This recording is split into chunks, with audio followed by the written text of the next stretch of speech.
So I'm going to show you two variations of Firefly, and you must choose whichever variation speaks to your body the most.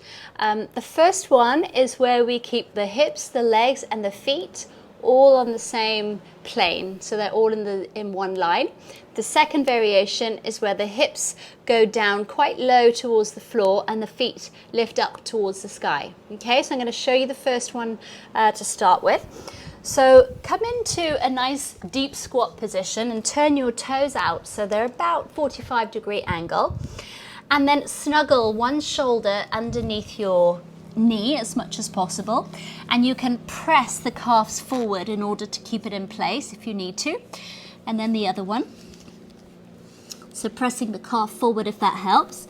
Then take your fingers to the floor with your fingertips facing towards the front of your mat. Now look forward, don't look down. Looking forward, lean back so that the heels of the hands come down towards the floor. Now if your wrists are not cooperating and the heels of the hands won't come down, then just roll up your mat and give yourself a little extra height, or press the wrist down on a towel, something like that to give you support. Keep squeezing your knees tightly and firmly into your upper arms. Draw your belly in, so suck the navel towards your spine. Keep looking forward and lighten the load so that you're taking your hips down to start with, and so that your feet can lift off the floor. So lean back a little so the feet can lift. Keep the elbows bent, keep looking forward, squeeze your knees in.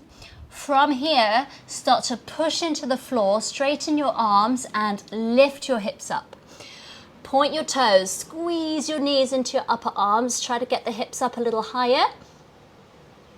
Straightening out the legs, and then release. Okay, so that's the first variation. Just going to stretch out my wrists a second. The second variation is where your hips move down and your toes lift up towards the sky.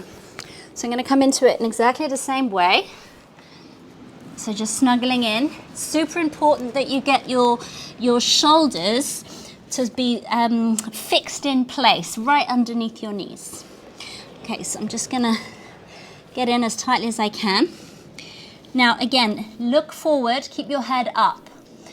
It's one of the best tips I ever learned for doing this pose is where my gaze is and where my head is. So keep your hips low this time, so nice and low. Heels of the hands come to the floor. Now keep the elbows bent and just straighten your legs. As you drop your hips, your feet will lift. Press your hands down, straighten the arms now. That's it, drop the hips, lift the toes, look forward, and release. So you see there's two variations. You must pick whichever one suits you for now and keep practicing.